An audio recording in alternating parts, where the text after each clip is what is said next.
Para kinasih, kula Pendeta Yanu Widya Pramono saestu ngraosaken bingahing manah saged pepanggihan malih kalian panjenengan sedaya wonten ing program pangayem ing manah ing kanal YouTube YKB Bahasa Jawa.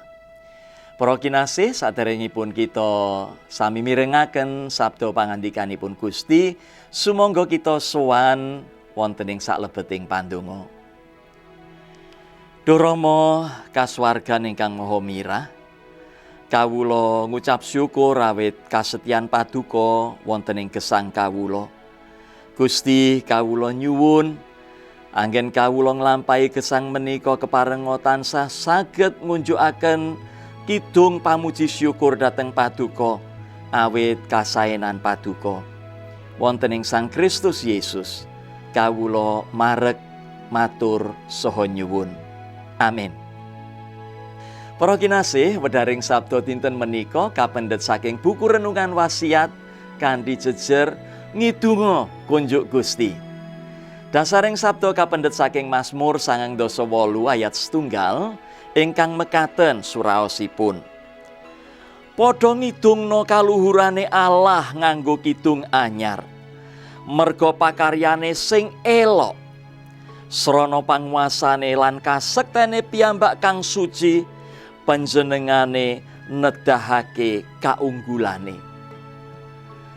Para peneliti saking Sahlgrenska Academy ing Universitas Gothenburg, Swedia, sami nyinau bab manfaat nyanyi utawi ngidung kangge kesehatan. Nah, para kinasih, penelitian menika manggihaken bilih nalika nyanyi, nalika kita ngidung, embusing napas badhe ngaktifaken syaraf vagus saking batang otak dhateng jantung. Syaraf vagus ingkang aktif badhe damel jantung detakipun langkung alon lan dipun yakini sae kangge ningkataken kesehatan emosional. Menika dados efek ingkang sae ingkang ugi saged dipun raosaken saking yoga. Para peneliti kala wau lajeng nyimpulaken bilih nyanyi utawi ngidung menika njagi sistem pernapasan tetep saged dipun kontrol kanthi sae. Juru Mazmur ngendika para kinasih, padha ngidungna kaluhurane Allah nganggo kidung anyar, merga pakaryane sing elok. Srana panguasane lan kasektene piyambak kang suci, panjenengane nedahake kaunggulane. Para kinasih, juru Mazmur mangertos bilih ngidungaken pepujen bab kasaenan saha kawilujengan saking Gusti dados perkawis ingkang saestu pantes kita tindakaken. Kekidungan ingkang nyariosaken sih katresnan, kamirahan saha kawilujengan ingkang kaparingaken dening Gusti kangge umatipun. Kekidungan ingkang sakmestinipun kakidungaken dening sedaya titah ugi dening kita sami. Wonten ing gesang padintenan kita ngalami saha ngraosaken kasaenanipun Gusti. Pramila sumangga kita dungkap raos syukur kita, pamuji syukur kita, lan salah setunggaling cara ingkang saged kita tindakaken lumantar kekidungan. Kekidungan bab sih kastyanipun Gusti ing gesang kita. Kanthi ngidung kita mboten kemawon nindakaken perkawis ingkang sae kangge kesehataning badan, ananging ugi mbiyawarakaken pakaryanipun Gusti ingkang kebaksih lan kamirahan. Ngidung kanthi tulusing manah tentu dados renaning penggalihipun Gusti. Sanes endahing swanten ingkang nemtokaken maknaning kidung, ananging tulusing manah martakaken pakaryanipun Gusti. Para kinasih, sumangga kita tumungkul ing saklebeting pandonga.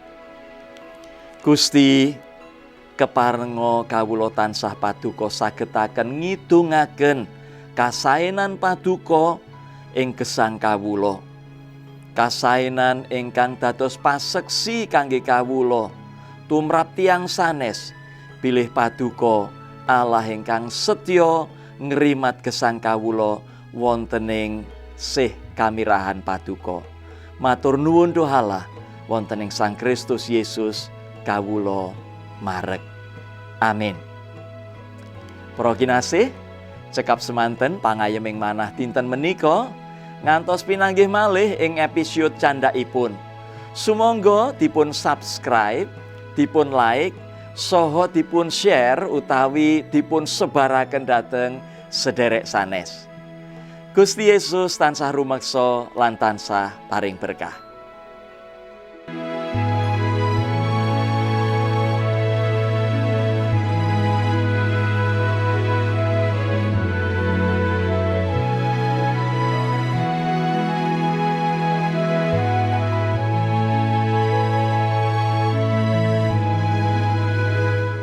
Sahabat, mari dukung pelayanan dan pekabaran Injil melalui YKB dengan membagikan link acara ini kepada sebanyak mungkin orang.